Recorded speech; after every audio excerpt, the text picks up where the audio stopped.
Living together means splitting the bills. After years of distance, Karen suddenly insisted on moving in. Caught off guard by her abrupt demand, the usually calm Robert was furious and proposed they split the living expenses. But Karen retorted, "What? I am letting you spend time with adorable Emma, and you want to split costs? If that's how you feel, you'll never see Emma again."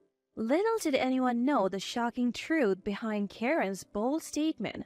I'm Olivia and a 60-year-old housewife. Robert retired early, but got rehired at 60. It's been 2 years and he's still working. We have a daughter, Karen, but we have been estranged since she left home after high school. Even though we weren't close, she's still our precious child. We always wondered about her well-being, but no news meant good news, and we were content with our peaceful retirement. Then, out of the blue, she reached out to announce her marriage. It was a surprise, but knowing someone was there to look after the self-centered Karen was reassuring. However, 5 years passed and we started drifting apart again. One day, Karen unexpectedly called. "You're 60 now, right, Mom? It must be tough, just the two of you." We're not that old yet. "But you're aging every day, right? So I decided to move in with you." "What?" "We're moving next week. See you then." She hung up before I could respond. I tried calling back, but her phone was off. I then tried reaching out to her husband, Thomas, but he didn't answer. Karen has always been stubborn and self-centered. She believed the world revolved around her. When things didn't go her way, she would throw tantrums. We even had neighbors call the police on her. Don't cause trouble to others. We tried disciplining her, but nothing worked. Before we knew it, she left home, and we lost touch until she announced her marriage. Since he wasn't a delinquent, he didn't know who to turn to for advice, and by the time he realized it, it was no longer possible to mend the distance between him and Karen had left the house. I didn't hear from her for several years until it was reported that she got married. We had no idea how she lived during those years. She got married, had a child, but as an adult, she was free to make choices. Thomas seemed kind-hearted and more reasonable than Karen. We hoped marriage would change her, but it didn't. Even as a mother, Karen remained selfish. When Robert came home from work, I told him everything. He said, "Leave it to me." True to her word, Karen arrived the next week with Thomas and Emma bringing all their belongings. I could see that they had brought in their furniture and household items and were eager to stay. She declared, "I'm taking my old room for Emma," and started setting up. Emma seemed restless. And to make matters worse, Karen took over Robert's study. Furthermore, Karen takes over Robert's study without permission. "We'll use this room," she announced, instructing Thomas to move Robert's things. Thomas, ever the obedient husband, complied. If a family is harmonious, that's great, but this couple seemed more like a master-servant relationship than a loving pair. Then Robert stepped in. "You can use the room you were in before, but don't you dare touch my study. Get out now." He snatched the bags they were moving and kicked Karen and her husband out. "What's your problem? You're old and retired. You don't need a study." "How can you say that? Your father is still working." "I have to keep working to make ends meet. I can't afford to feed you two for free. You'll pay half for the room, utilities, and food. If you're even a day late, you're out." "Excuse me? We're offering to take care of you in your old age and you want us to pay? We should be charging you for our help." "I'm not so frail that I need a foolish daughter like you to take care of me. If you're unhappy, leave." "We'll get to live with adorable Emma. What's there to complain about? If you keep this up, you will never see Emma again." Emma was born 5 years ago, and we have hardly seen her since. Threatening to keep her away now doesn't mean much. So what? What? You think bringing up Emma will get you everything? That she's some precious bargaining chip? What? Robert's unexpected comeback left Karen speechless. It's not that we didn't have any affection for Emma. We wished Karen understood that since we hadn't been able to meet much before, using Emma as an example now was pointless. But Karen didn't get it. She seemed to shift her focus, accusing her own father of being a cold-hearted old man who couldn't love Emma. When asked about the real situation, Thomas said the apartment they were moving to was going to be demolished due to its age. They were told to leave immediately, and it would be a big help if they could stay at Karen's parents' house. He admitted he felt pathetic, unable to afford moving expenses or rent. Honestly, it's Karen's fault for being so self-centered and struggling financially. She probably had a spoiled life, so this outcome was expected. But young Emma had nothing to do with it. She's at an age where adults should protect her. With that thought, the idea of settling conditions without consideration seemed wrong. Interrupting the ongoing argument between Robert and Karen, I chimed in. I'll give you 1 month. Either move out and live as a family of 3 in a new place, or pay half the living expenses and live with Dad as he suggests. Hey, you know how selfish Karen is, right? If we allow this, she'll definitely take advantage of us. We'll cross that bridge when we get to it. Trying to calm an outraged Robert, they decided on a 1-month trial of living together.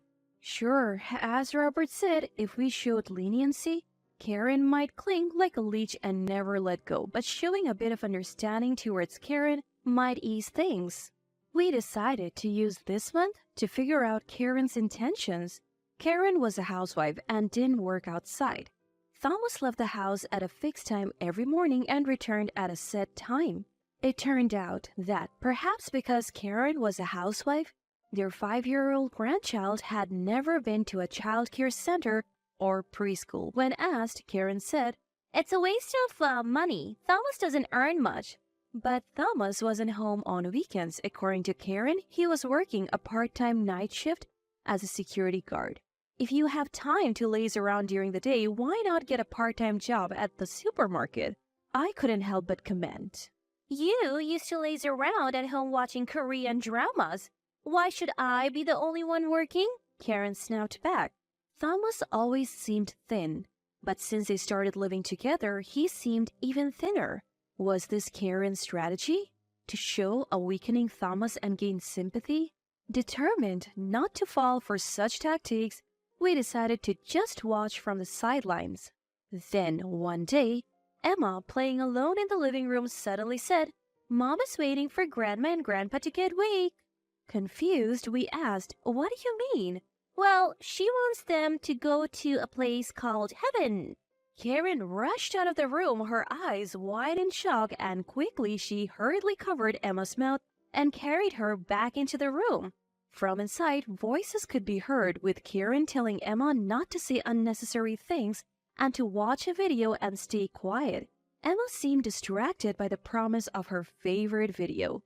Karen emerged from the room acting as if nothing had happened. Kids say the darnest things. She probably picked up that line from TV or something.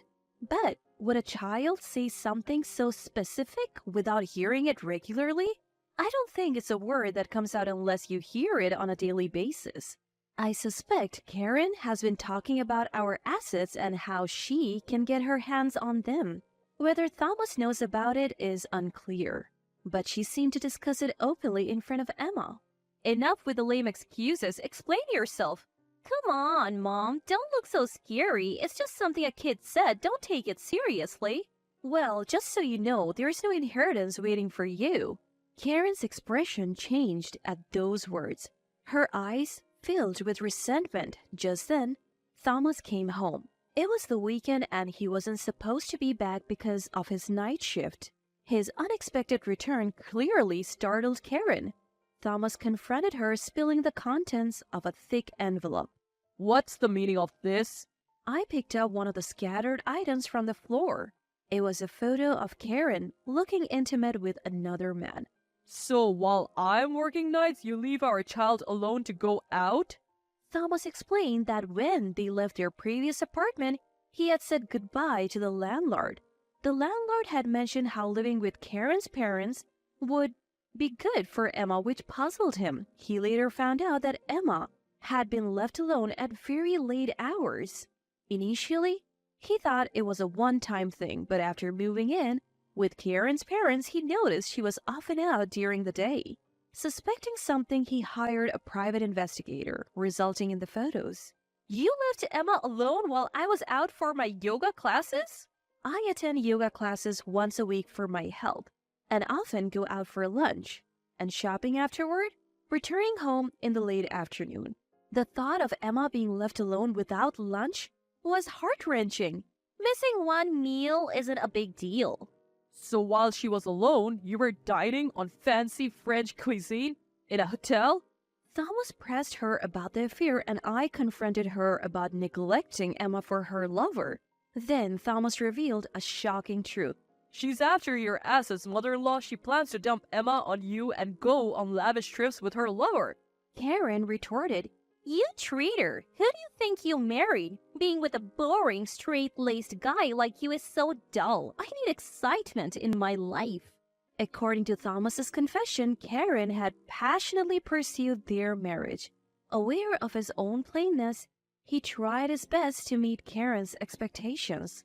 Whenever they were short on money, he took on part-time jobs. When she said she wanted to look good, he increased his night shifts. As a result, he was always working, rarely spending time at home or with Emma. Once, after being away for about half a month, Emma asked, Who are you, Mr.? She didn't recognize her own father, seeing him merely as the man who brought money. Still, Thomas obeyed Karen out of gratitude for marrying a man like him. However, the money he worked hard for was spent on lavish outings with her lover. She indulged in fine dining while not even providing a proper meal for Emma. He couldn't bear to see his child suffer for Karen's selfishness. I didn't care if I was abundant, and I decided to reveal everything for the sake of my child. I won't be discarded. I'll expose everything for the sake of our child. You are not the one being discarded. You are leaving a foolish wife. Don't you dare call me a fool. I have never neglected to feed a child, no matter how much I despised them. Wake up! I won't pretend I never despised Karen for her rebellious ways. Honestly, I did. Deeply. But I never denied her food. To think my own daughter would... Maybe it's impossible to get Karen back on the right track. Every time I tried to help, she seemed to stray further. Don't boss me around. Aren't people in their 60s practically half dead? This house and land will be mine eventually. You might as well give it to me now. You said you had no inheritance to give, but selling this house and land would make money, right? Oh, it's hopeless. I realized wishing for Karen's rehabilitation was in vain. Robert, of course, heard about this and kicked Karen out with nothing. It was essentially disowning her. After being thrown out, she screamed about how all the branded items were hers and that Thomas, who had nothing going for him but being earnest, should be grateful she even used him. Thankfully, a neighbor reported her and she was taken away by the police. It turned out the branded items Karen claimed were all bought with money she made Thomas earn, which she used when meeting her lover. Thomas stood his ground, not giving in. He not only divorced Karen but also secured compensation and child support in the divorce settlement. Karen named her lover as her guarantor, but he quickly rejected her. Apparently, he coldly told her never to show her face again. He enjoyed affairs with married women and lost interest once they were no longer married. Someone else pushed Karen further to the edge. It was someone from the gambling place she frequented while splurging with her lover. Upon learning of her divorce, they demanded immediate payment of her accumulated debts. Even Karen realized she couldn't escape from these intimidating figures. It seems she's now working tirelessly just as she had made Thomas do. Her life has hit rock bottom. After the divorce, Thomas was freed from his torment and his health improved. He transformed into a diligent and clean-cut father, passionate about parenting. He focused on his main job, prioritized time with Emma, and became a well-regarded father in the neighborhood. His relationship with Emma is great, and she often says She loves her dad. We as grandparents do our best to take care for Emma, and our relationship is strong. Robert is utterly smitten with Emma. Without her mother around, we want to ensure she never feels lonely and shower her with love. After getting rid of the selfish Karen, Emma started laughing more. Every time I hear Emma's laughter, I feel reassured that cutting ties with Karen was the right choice. Now, Karen is rarely a topic of conversation between us. All I wish for as a parent is for her to repay those she wronged and live a modest life.